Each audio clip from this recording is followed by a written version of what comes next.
Um, Hello, everybody. My name is Natalia. I am an AmeriCorps member serving with Conservation Nebraska, and we are here with Jason Sauver to talk about why birding counts and the importance of participating in community science birding events. Just a quick reminder, everybody is muted and cameras are off, so you can't be seen or heard. We will be taking questions at the end of his presentation, and there will also be a short survey that can just be filled out quickly at the end. We would appreciate participation in that because that helps us with funding. And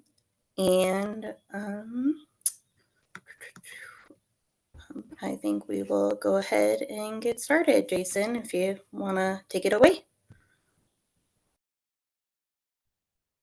Great. Thanks, Natalia. Welcome, those of you that have joined us. Hopefully we'll get a few more folks, but I'm going to steam ahead. I'm going to start sharing my screen. So in just a second, hopefully you all can see that. Feel free to use the chat. If you have questions burning along the way and you don't want to forget them, you can drop them in there and we can get to them at the end. And I'll do a little more intro about me within the presentation. So let me get Natalia, or my other friend from Conservation Nebraska, is telling me I can't share my screen. I think someone needs to make sure I'm a host, co-host.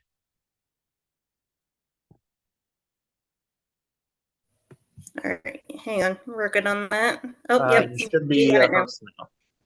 Cool, that'll do it.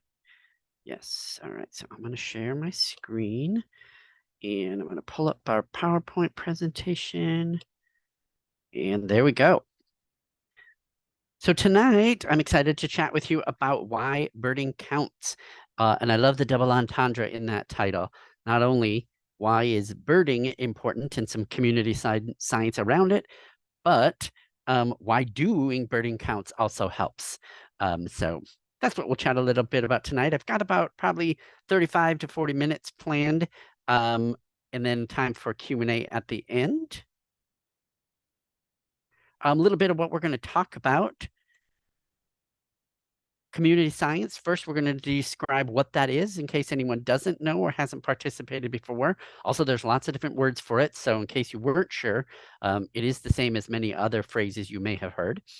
Why community science is important, especially that, and then which counts, especially birds, and then which ones around Nebraska that you or I can participating in coming up really soon, in fact. So it's kind of what we'll cover tonight. And myself, again, I am Jason the Bird Nerd Sauver.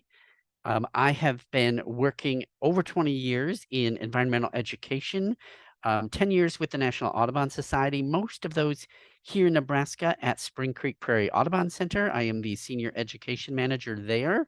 I also had about 10 years before that with the U.S. Fish and Wildlife Service, both doing bird surveys, but working as a park ranger as well and doing a lot of environmental education for all ages.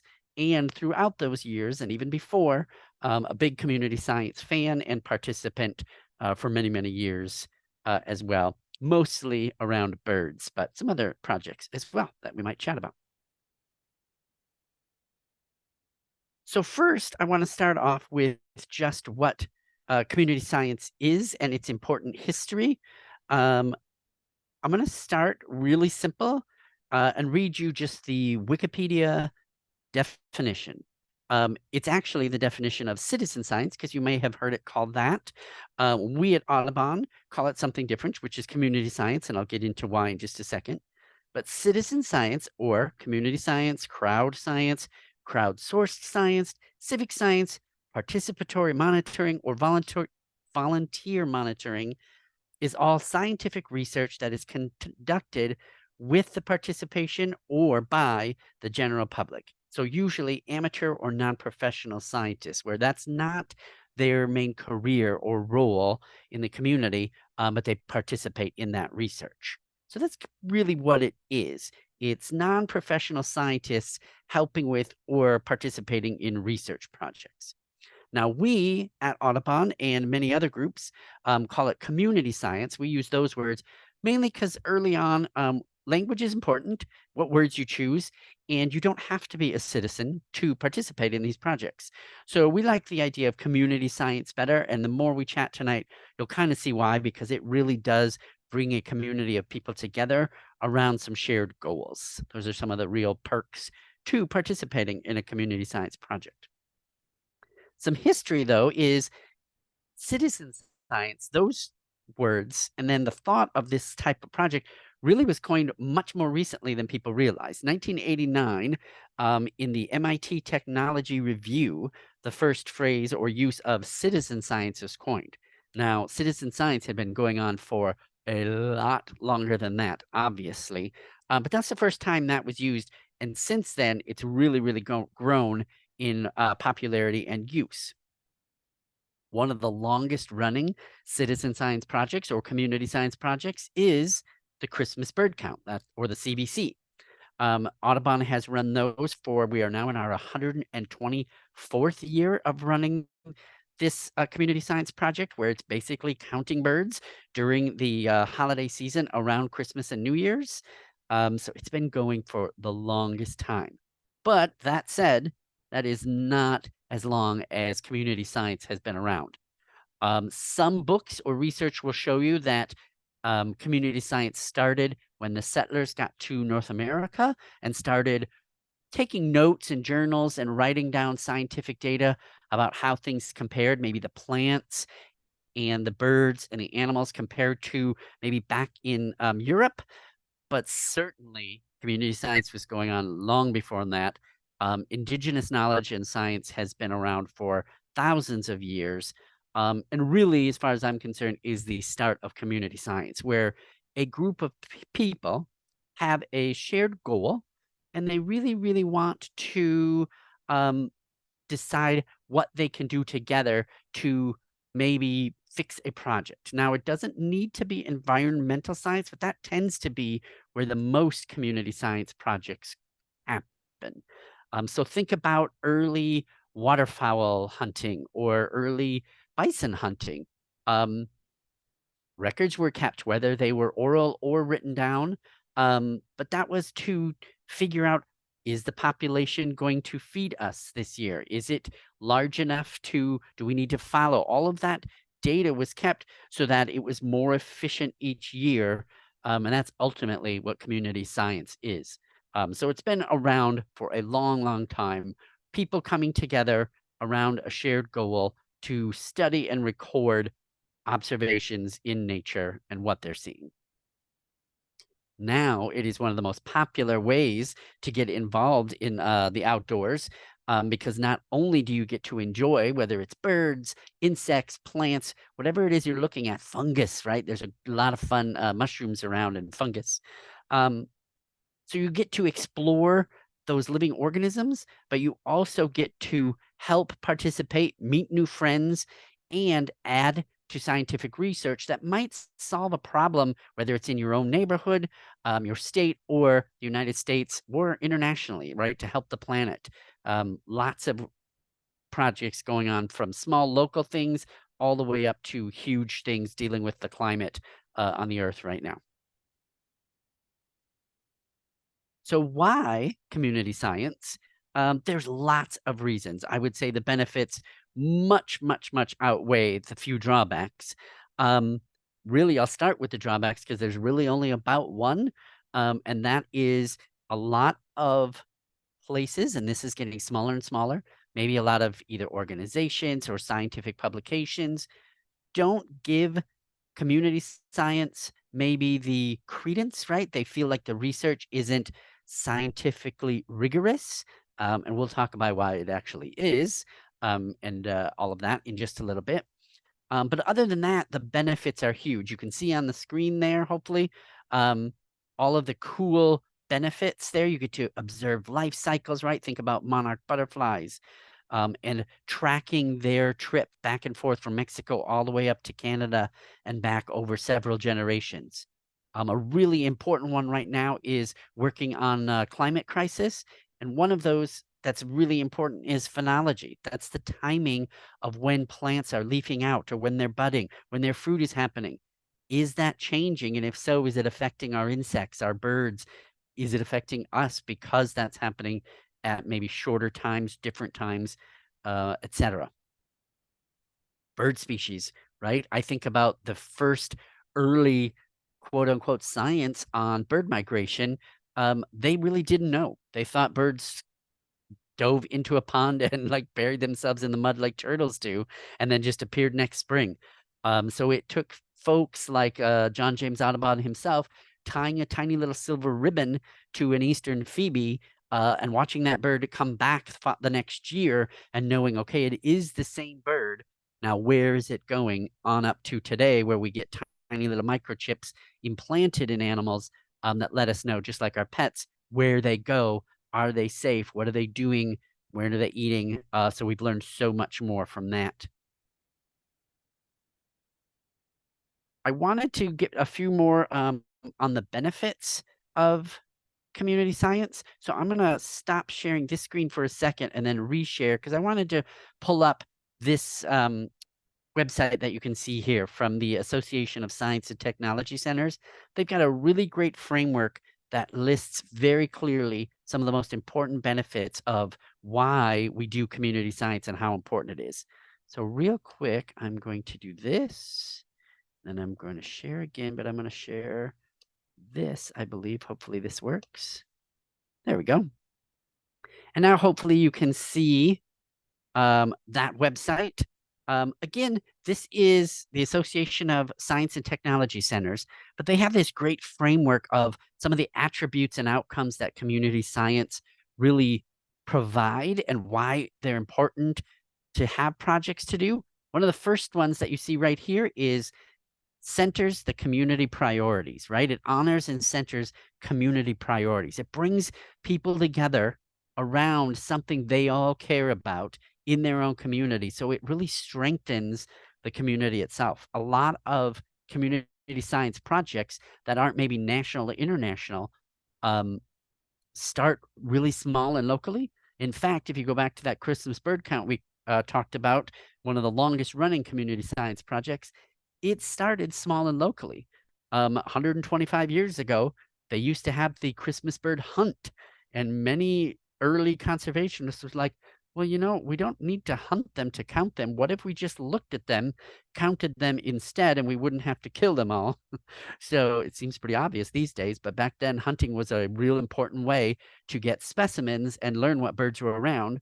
But the Christmas bird count was one of the first that didn't, just started using early binoculars and telescopes to look at birds, and count them instead of kill them. So it really kind of starts with that community goal. What's a priority? And the reason was to start conserving birds. They were noticing that birds were declining in the area. Community science really helps respect the community's strength, right? It emphasizes that we all in a community bring your own funds of knowledge to the table, right? So you may have many different backgrounds, many different levels of knowledge, but they all come together around a shared goal, which is really great to build community. Community science projects share leadership.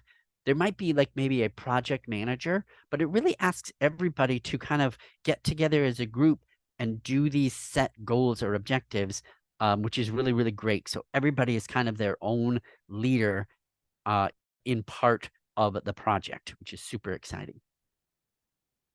Community science is very equity focused. It wants everyone's input. So it's very, very equal, and helps shifting power, maybe if that's not the case in a community. Having a community science project around a goal brings everyone's voice to the table, and it's a really, really great way to work on equity and inclusion and belonging in a neighborhood, in a community, in a state, etc. It's a really important part of community science, and why Again, Audubon calls it community science and not just citizen science. Aims for action. Again, this leverages scientific and technological progress so that more people have a chance to use that, can use it for other things if they are working in the community or problem solving for themselves. And then a few quick benefits on the outcomes, some of the things that come out of a community science project. Really great sustaining and established trust and beneficial partnerships. Building that community, you get this great group working together that maybe it's the one time of year they get to, but I bet you after a few community science projects working together, they start partnering on other things, or what else can we tackle now that we are finding this great data on this problem and helping fix that. These next couple are really important. Not only, it seems obvious, if you look at the second one at the bottom, impactful scientific research, right? Literally, it's more eyes on the ground, right? If we left it only to the scientists, there's not enough of them to get all of the things done that we need. So having all these many more eyes and ears and hands out there helping with a project. But it also provides more scientific agency. That's increasing the capacity and leveraging tools. Ultimately, it's also creating better scientific literacy. Very important these days as well, which I think is one of the ones coming up at the end down here. Yeah, inspiration for new projects as well. Ethical decision-making, inspiration for new science. I think there's just these last couple, which I know with Conservation Nebraska and their mission, capacity for civic engagement is a really important one. It helps build that. If you're someone who has never been a part of a community science project and you get involved and you really enjoy it, you might get involved in more civic projects or things going on to help with community problems or issues, help tackle those, help maybe do a study on what's happening to figure out the best solutions. Lots of great benefits to community science projects. All right, I'm going to go back to our PowerPoint, which is right there. Let's see. It says it is paused. I'm going to try to do this again and go to here. There we go. We're back here and here. There we are, back to our slide. So we've talked about what community science is. We've talked about why it's so important or some of the benefits of participating in a project. But tonight is specifically bird counts, why birding projects are really, really important, especially with several bird counts that we have coming up through the winter season. So I want to talk about why it's certainly important for the birds, right? My favorite thing, and I hope some of yours as well. If you look right there on the screen right now, we have got some real declines. So it's really, really important bird counts to be doing community science, because if you haven't seen this data, it is pretty concerning. Since I was born in the 70s, I just aged myself for y'all, but basically, that is a drastic decline in our birds across North America, literally almost 3 billion. You'll see on the screen several of the main reasons. Climate is certainly one of the largest ones over the past 10 to 20 years, because it is accelerating quickly with the changes in our climate. Habitat loss is one of the largest. The climate change is exacerbating that to no end. But there are many others. Outdoor cats is a big trouble. It's a problem, right? If they're getting out, especially, and becoming feral, they are a large killer of birds, unfortunately. And we love our pet cats, but keeping them healthy is important, as well as our birds. So keeping them inside if you can is usually the best. Bird strike is a big one, whether that's hitting buildings or being hit by cars on the road. But again, all of those added together with many other things, pollution, etc., we have a drastic decline in bird numbers. We wouldn't know that without community science projects like the Christmas bird count and now eBird, which we're going to get into a second. Those databases and those bird counts have given us this data that if we left it just to science, we would never have that much data. But all of those volunteers giving their time to count birds for 124 years over the Christmas holidays really has helped us figure in on this. Now, it's not an exciting data when you look and analyze it that we've lost that many birds, but it's important. Being able to see that lets us move quicker and try to change it. What can we do to stop that decline and flatten that horrible curve going downwards? Because we can keep getting more data and hopefully that curve will either flatten out or maybe go up. Right here in Nebraska, just to make it a little bit more local and impactful, our largest group of birds that are declining the quickest are our grassland birds, including our state bird, the western meadowlark. So 3 in 4 of the eastern meadowlark have we lost. That's a lot. Both meadowlarks are in tough. Our western meadowlark is doing a little bit better, but the eastern meadowlark, just habitat east of the Mississippi, is not what it used to be. And not many of our grassland birds left. So very important with those huge declines that we're seeing to continue our community science counts for birds, to keep seeing if this trend is continuing, or to see if some of the work that groups like Audubon, Nature Conservancy, American Bird Conservancy, etc., Nebraska Game and Parks Commission right here in the state, things that they're doing are helping birds. Things like the Endangered Species Act literally came about federally because community science was telling us these numbers were so low that we needed to do something for birds like the bald eagle, which was very endangered back when this study first started. All right, so let's get to some specifics where I'm going to describe for you some of those counts that you can participate in that are specifically bird-centric. Hopefully many of you have done this. If you have and have access to the chat, I'd love to see a few folks put in there maybe one of the projects you participated in. If you've been in a Christmas bird count, or maybe you participated this year in our first ever Nebraska Birding Bowl, feel free to throw that in the chat if you've participated in community science before. That would be great.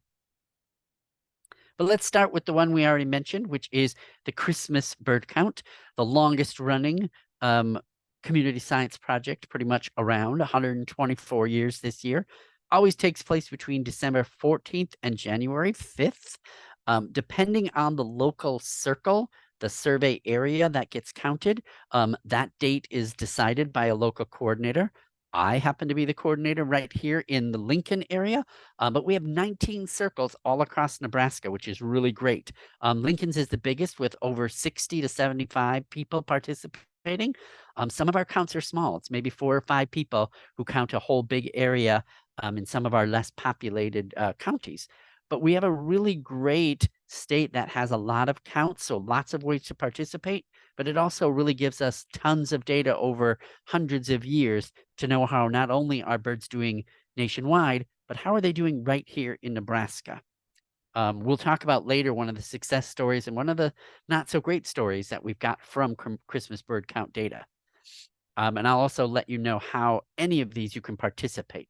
The Christmas bird count is literally for everyone too. You do not have to be an expert birder. A lot of times if you're a new birder or someone that just wants to participate, you can sit at your own house in the warmth and watch the birds at your bird feeder if you have one.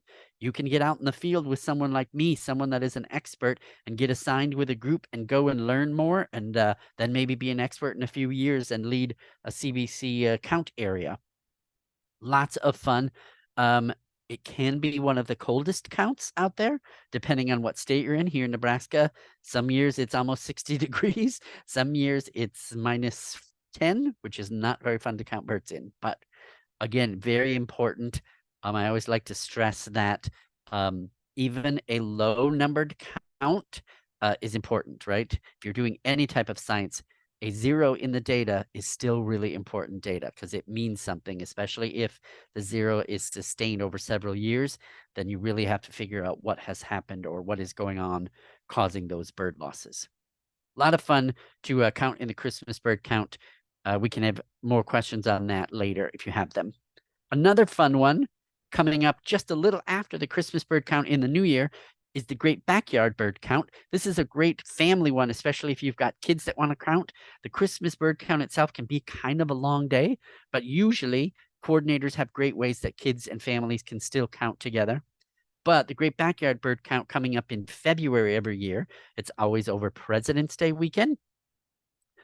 So this year, I'm going to forget the exact dates, usually somewhere around February 15th to the 19th. It's the Friday through the Monday of President's Day weekend every year.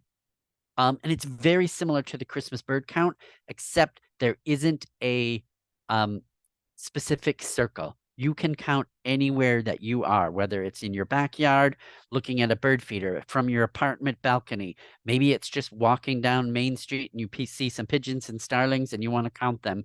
To going out to your favorite place like Spring Creek Prairie to go for a hike and counting the birds you see on that day.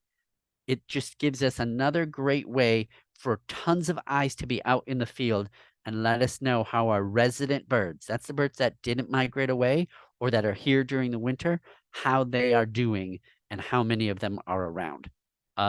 Great Backyard Bird Count has a really easy way to enter your data. Christmas bird count, usually you're given a list and you keep it track and you send it to your coordinator, to someone like me, and then we deal with all the data so it gets submitted. The Great Backyard Bird Count asks you to count for just a minimum of 15 minutes. So you don't even have to count all day. Just watch birds for 15 minutes, and then you enter it through eBird, which is a really simple data portal where you put in an email and what birds you saw. It even helps you figure out what they are. Gives you lots of resources like bird pictures to help the family really enjoy a really fun bird count. And again, that data is so important. So you can have fun seeing cool birds, maybe a new one you've never seen. And when you record that, that's important data that's going to help scientists like me know what's going on with our birds here in Nebraska. A newer one that has only been going for about 6 or 7 years that National Audubon created is Climate Watch. It's very similar to the others, but you don't have to know all the birds. You are just looking for about 2, depending on, to sometimes 6 or 8 types of birds. Right here in Nebraska, we are looking specifically at that bird you can see in the picture, eastern bluebirds, and I'm going to forget the other one. Shoot. It's not American goldfinch. It is white-breasted nuthatch, because they are common. And what Climate Watch is really looking at is a lot of the climate science has models of what we think 30 years, 50 years from now, our climate will be. Will it have gone up another degree? Will it have gone up 3 degrees? And what does that mean for habitat and the planet? So what it does is by checking 2 common birds and how they are reacting to climate with these surveys and being counted, it lets us look at the models. Are our models correct? And what we're finding in the results is over the past 5 or 6 years of doing this Climate Watch is that our models are correct. So we do know what is happening with many of our bird species and if climate is really affecting them. Can they move far enough north or is the habitat not there? Are these sustained droughts like Nebraska has been in really bothering our birds? All of that can be figured out with just 2 short surveys. Climate Watch takes place for a couple week window in January coming up where you've got a few weeks to get out and do a little survey route. And then again in the summer, you do the same survey route. You can keep doing that for years. You can just do it for 1 year, etc. It's volunteer. It's fun. You're given a route by a coordinator. Again, I'm the coordinator here in Nebraska, which takes you to 12 spots. And you just go to those spots. You drive to them or walk to them, and you stop and you listen and watch for bluebirds or nuthatches for about 5 minutes. And you record any you see. And then you go to the other ones and you just do that 2 times a year when it's good for you. So it's really, really easy. It's a lot of fun. You can totally see a bunch of other birds too, and usually some other wildlife. I remember one of my last surveys, I got to see some coyotes, which was really fun, and some owls while I was out. So not only do I get to say the bluebirds and nuthatches and count them, I got a great time seeing some other wildlife too. Breeding bird surveys. These are important and they go all across the country, but we have lots of routes all across. I think there's 52 routes going across the state of Nebraska. This specifically lets us know what birds during those months of June and July are nesting right here so that we can manage for their habitat. This is a little bit more involved. Usually they're really looking for the bit more like, I wouldn't say expert, but really good birders that can identify. They can also be strenuous. You either drive or have really long walks with breeding bird surveys in a specific area, and you have to do it within a certain time. And hopefully notice if the bird is carrying food, if it's sitting on a nest, because the real goal of this one is to get data on, are the birds having a nest, and are they having young that survive? So it's a really important one. We'll talk about this one because it's a big success story in Nebraska. Some of the data that they provide is really, really cool. I believe Joel Jorgensen, who is our state non-game bird biologist, is our main coordinator for this. And I know that our Nebraska Ornithological Union works on the breeding bird surveys as well across the state. Really, really important one. Super exciting new one. If you didn't hear of it, just had its first year this past year, back in May, which is Bird Month in Nebraska. We had our very first Nebraska Birding Bowl. Really, really fun. And again, this is one for anyone of any type. If you want to just watch birds for a little bit in May, all the way up to, it's a competition as well as community science. So you can compete with other groups like you if you're a beginning birder, or if you're like me. There were a whole bunch, I think 120 expert birders out there trying to see the most birds in the state in 1 month, traveling all over. It gave us so much data and some real rarity finds too, to let us know what birds, maybe from south of us in Kansas and Oklahoma, are slowly moving northward. Some really, really fun, some great prizes for the most birds seen, and some great ways to involve kids and families as well. That is run by the Nebraska Wildlife Education Team, part of Nebraska Game and Parks Commission. And it's really, really fun. So I hope you can participate next May.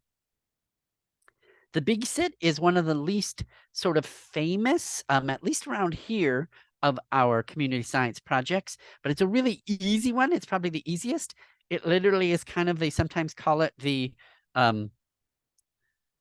where you tailgate. Literally, you kind of have this small area where the coordinator chooses, and you just sit there all day or as long as people want, and bird anything you can see from that small circle. You can bring food and eat while you're there. A lot of times you just sit and chat and count all the birds that fly by. But again, it just gives you that snapshot in time.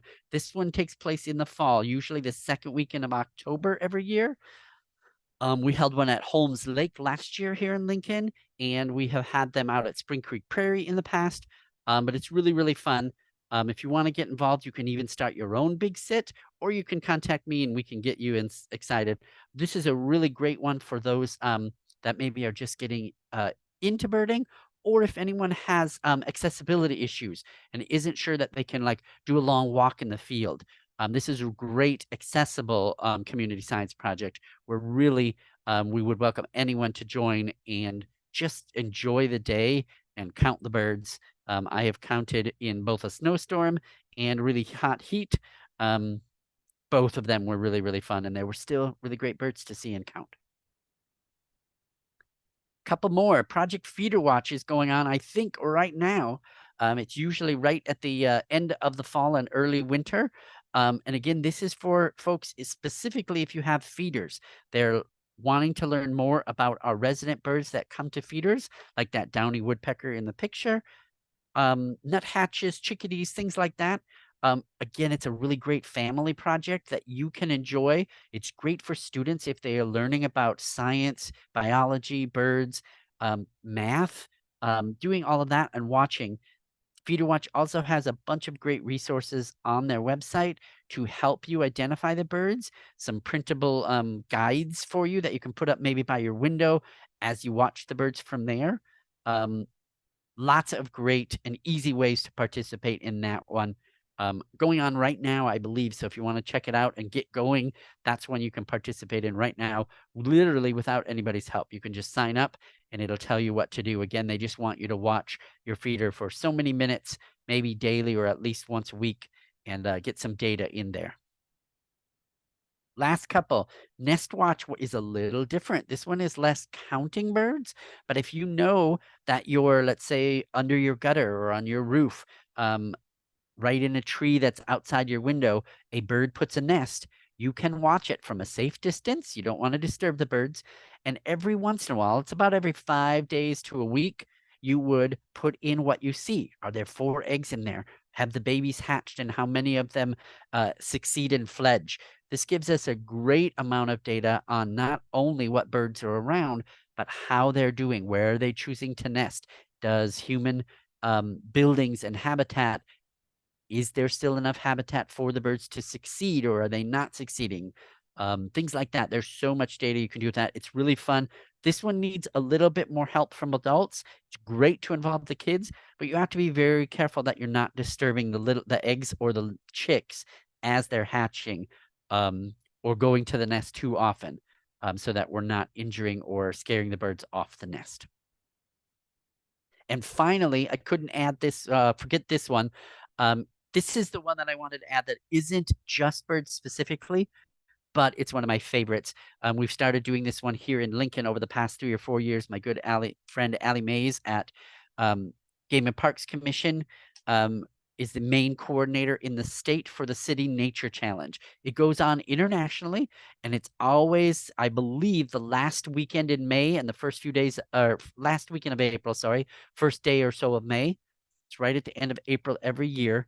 And it's like a big bio blitz if you've ever participated in one of those, where you want to count and photograph almost every living thing in an area.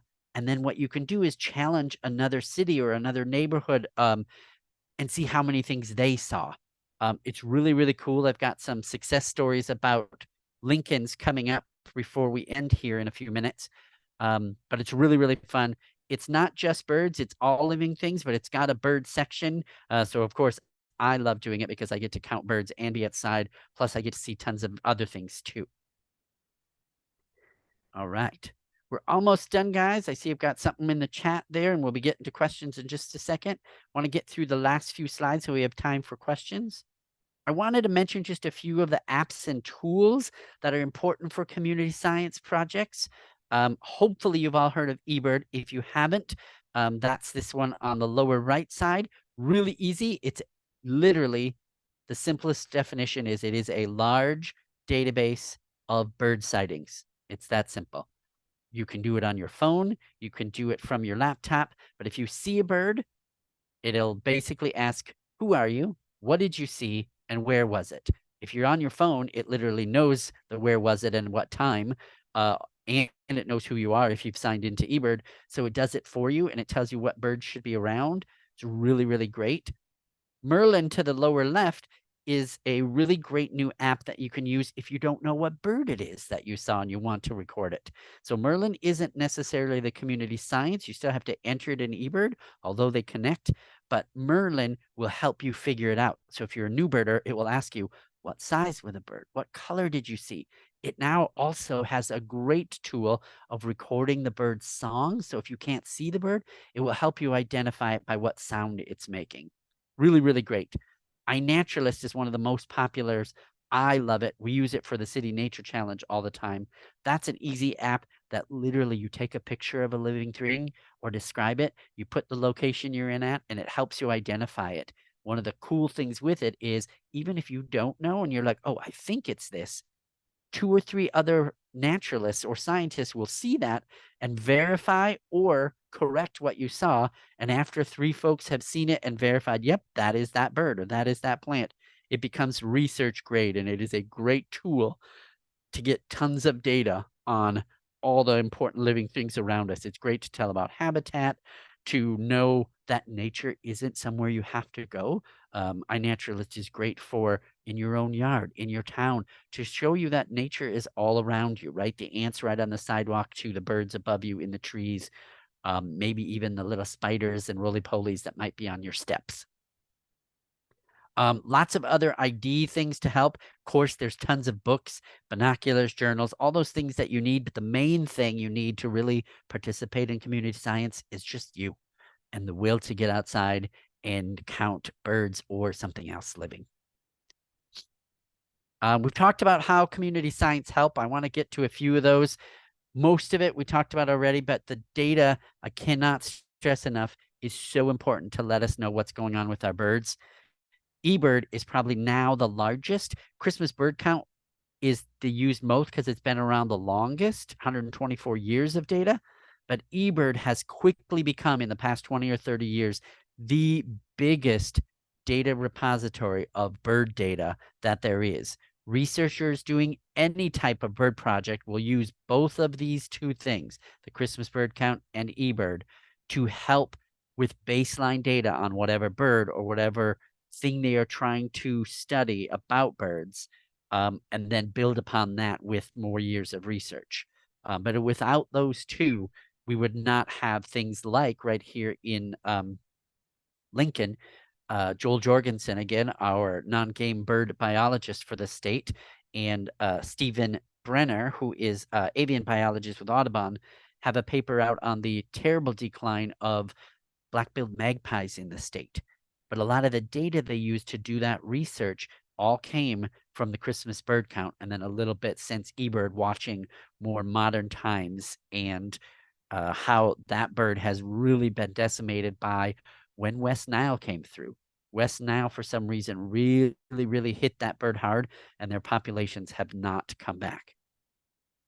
And I mentioned Climate Watch already, which is, after already 6 years, we know that 389 of our bird species in the United States are really, really endangered by what's happening with our climate. That all came from only about 6 years of volunteer researchers out there participating in Climate Watch on their own time. Last thing, some success stories. I mentioned the Birding Bowl, 270 participants, over 70% of them using eBird and still using it. Christmas bird count coming up this December through early January. We have 19 count circles, hundreds and hundreds of volunteers across the state help count for that. And again, our breeding bird surveys, we've got tons of published papers from it, tons of data with 59 routes. Really, really great breeding bird atlas that is put out with that data to let us know in the science world how our birds are doing right here, and where they're breeding, what habitat is successful, etc. City Nature Challenge, I mentioned I would talk about real quick. There's some numbers from Lincoln's, right? You can see we had over 2,200 observations of living things this past City Nature Challenge, which was exciting. Here's a few more of those observations. I love looking at those species of greatest concern, right? Just getting a whole bunch of people out there looking, we found those 4 really important species that we wanted to find, and it's great to have observations of. Not to mention all the people that got to see robins, Canada geese, and cardinals. I mean, any day is great when you get to see a cardinal, right? And what's fun is you can add that. This is one of the things I love about community science. You have fun in your own area.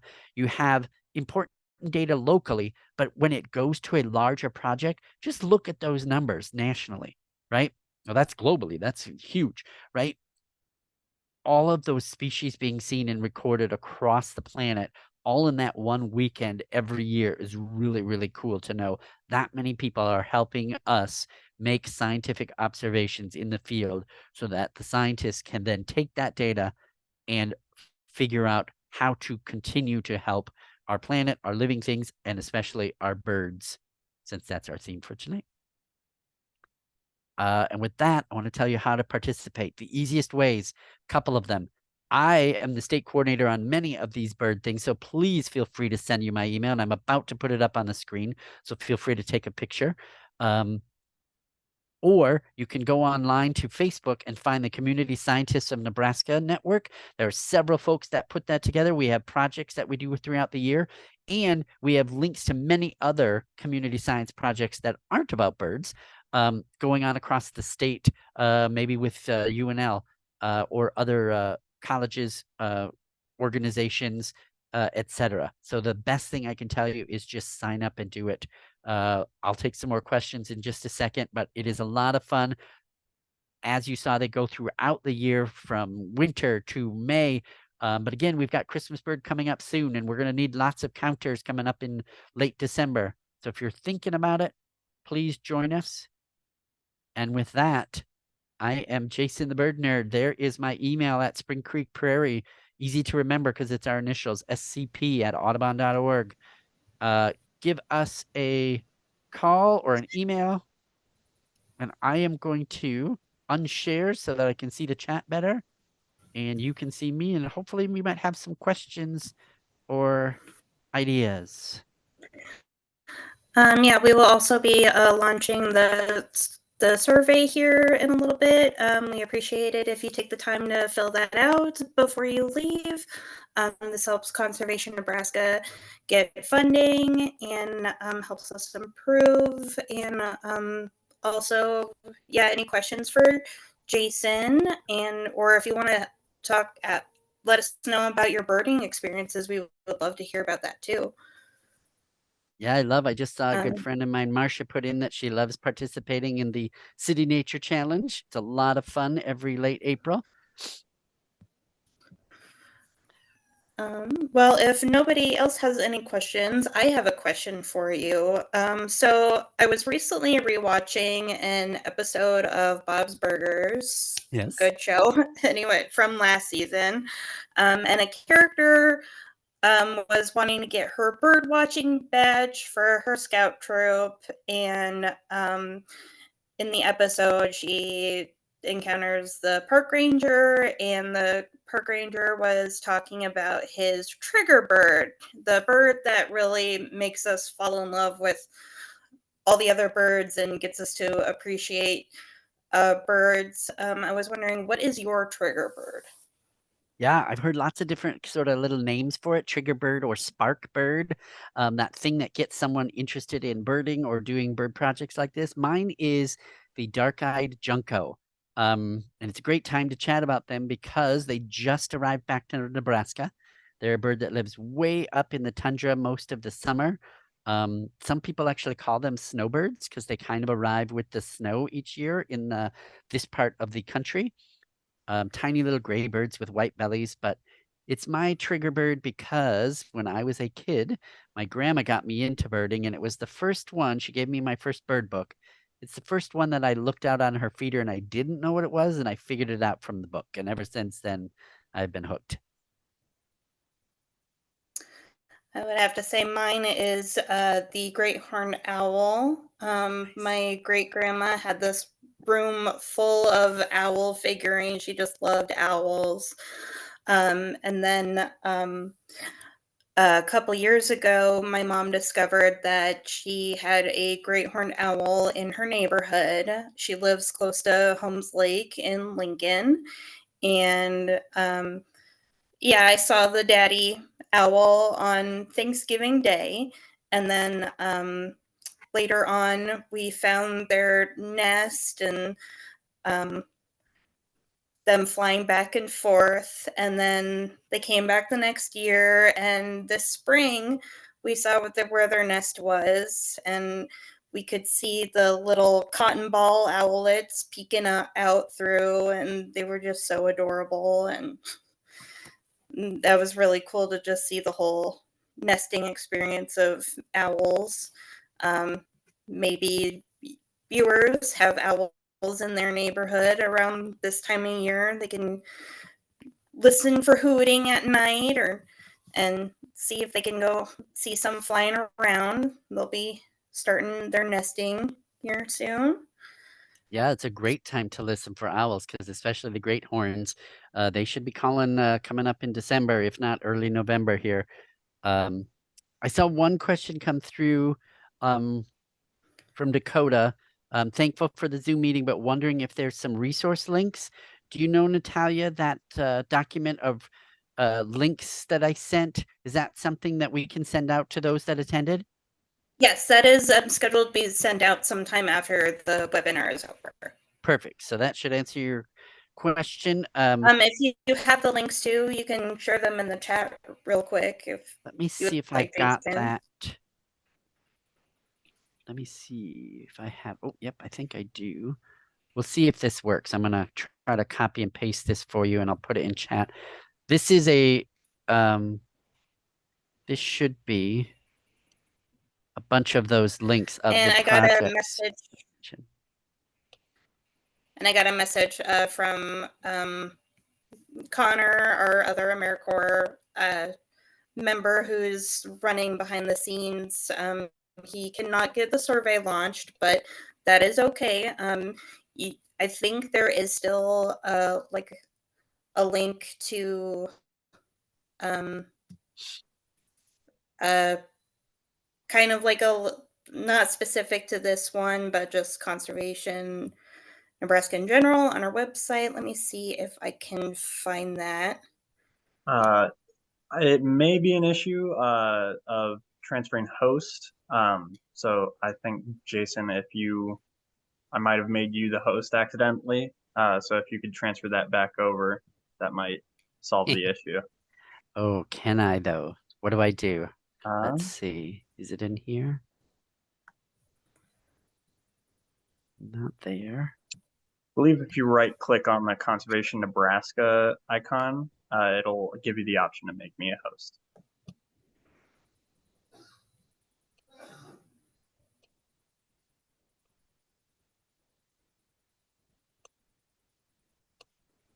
I think I did it. Got it. Thank you very much. Yes. And I think I put all the links in the chat. I see it different, so I'm not sure if everyone got it or not. Yep, well, there's the survey, and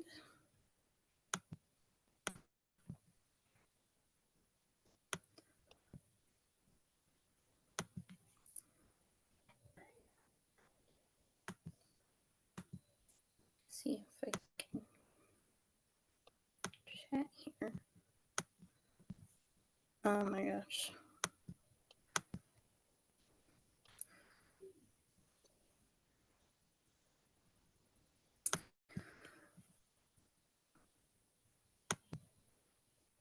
Having a little bit of technical difficulties here. It's not survey popped up for me, but it's not letting me close out of it. Well, do we have any more questions? Anybody have any birding experience they would like to talk about? If not, thank you, Jason, for educating us on this. Before AmeriCorps, I had gotten a job at Wild Bird Habitat in Lincoln, and it introduced me to a lot, including these bird counts. But I wanted to know more about like what these bird counts were and why they were important. So this has all been very enlightening. Again, for viewers, this webinar is being recorded and will be uploaded onto our YouTube channel. I hope this inspired you to participate in community science projects or go out and go birding. Find your spark bird or trigger bird, whatever you want to call it. You could share this video with anyone you would like to do a bird count with. Maybe the Christmas bird count will be a tradition, a holiday tradition for the whole family. And you can follow Conservation Nebraska for more events. Maybe in the future we'll do a birding event with Jason. I hope you all follow the links that he's sent out and that we will be emailing later on. Yeah, again, thank you, Jason. Absolutely. Thank you.